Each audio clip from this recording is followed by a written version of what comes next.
Group 6. Silicon carbide, an abrasive, is made by the reaction of silicon dioxide with graphite. If 100 grams of silicon dioxide and 100 grams of carbon are reacted as far as possible, how much CO will be produced? So the first step of our problem will be to balance the equation. Now the equation is balanced. We set up the problem like this in order to find how much CO is going to be produced. We already know that there's 100 grams of silicon dioxide and 100 grams of carbon. In order to do this, we will have to use times the line to convert 100 grams of silicon dioxide and 100 grams of carbon into grams of carbon oxide. Now that we have completed the times line, we have to plug in the necessary numbers. Here we will put the mass of silicon dioxide, and here we will put the mass of carbon monoxide.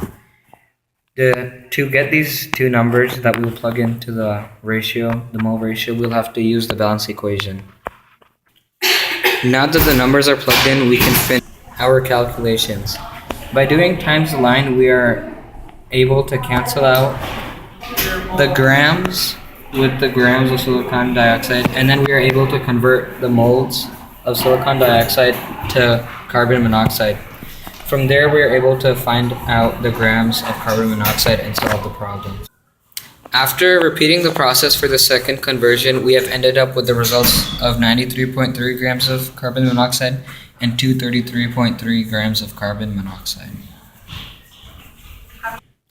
Now, in order to find out how much CO will be produced, we have to focus on the smaller number within our two answers. This smaller number is linked with our limiting reactant, which happens to be silicon dioxide. This answer means that the